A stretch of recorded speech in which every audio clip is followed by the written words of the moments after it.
Olá! O Momento TBT de hoje vai tratar de uma das mais importantes descobertas da bioquímica. A descoberta de que a fosforilação reversível de proteínas é um dos principais mecanismos regulatórios. Essa descoberta foi feita pelos bioquímicos Edmond Henri Fischer e Edwin Gerhard Krebs no final dos anos 50. Vamos então saber mais um pouco sobre essa história?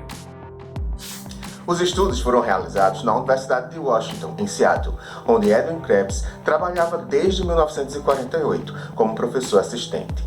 Em 1950, Fischer viajou da Suíça para os Estados Unidos, onde começou a trabalhar na Universidade de Washington, juntamente com Krebs. Eles estudavam a enzima glicogênio fosforilase, a qual havia sido descoberta anos antes por Carl e Gert Corey. A glicogênio fosforilase é uma enzima da glicogenólise, ou seja, catalisa a degradação da molécula de glicogênio.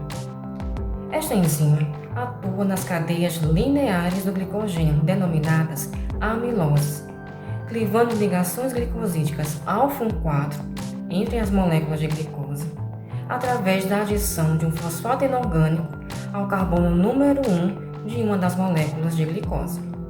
Por isso, essa reação é denominada fosforólise.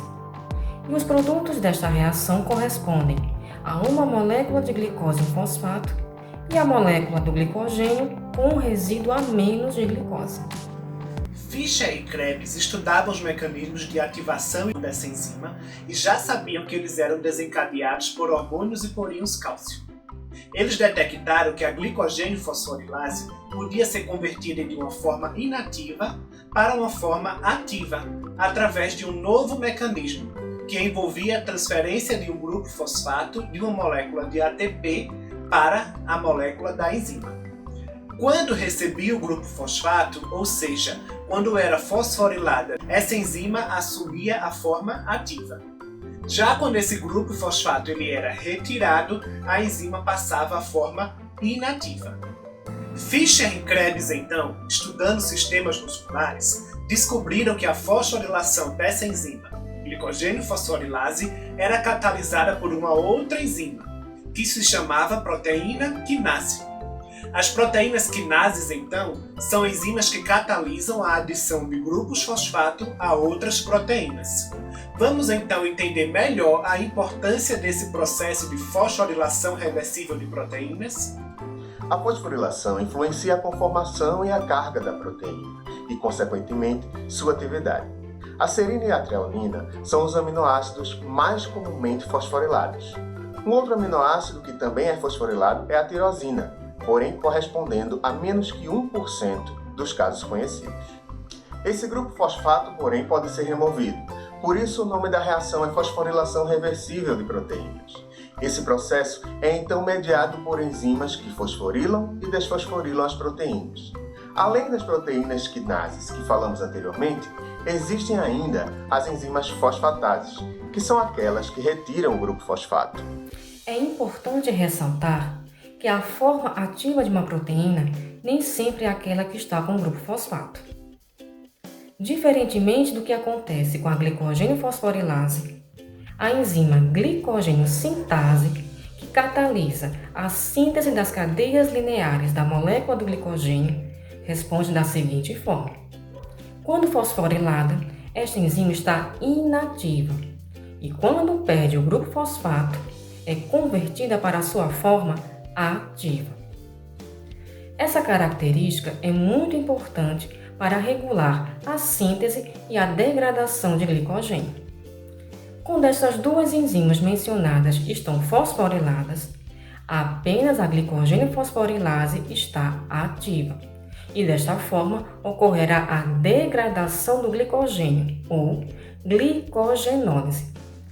Por outro lado, quando estas duas enzimas perdem o grupo fosfato, é a glicogênio sintase que fica ativa e desta forma ocorrerá apenas a síntese de glicogênio ou glicogênese.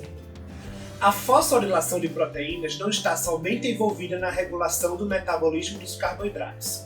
Esse processo é essencial para diversos aspectos da sinalização celular, sendo definido como um processo multivariado, heterogêneo e dependente do contexto em que está ocorrendo.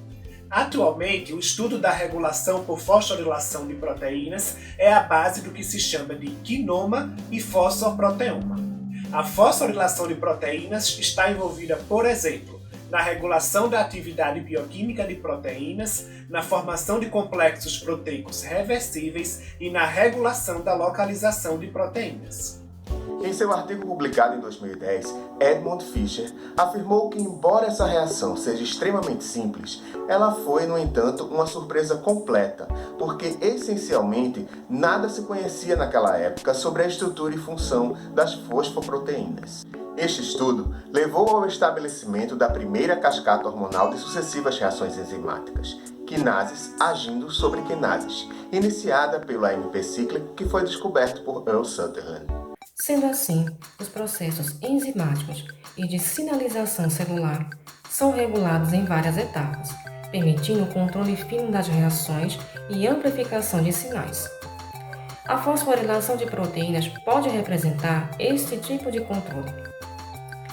Com a descoberta da fosforilação reversível de proteínas, Edwin Krebs e Edmund Fischer receberam em 1992 o Prêmio Nobel de Fisiologia ou Medicina. Krebs faleceu em 2009, aos 91 anos, enquanto Fischer completou 100 anos em 2020.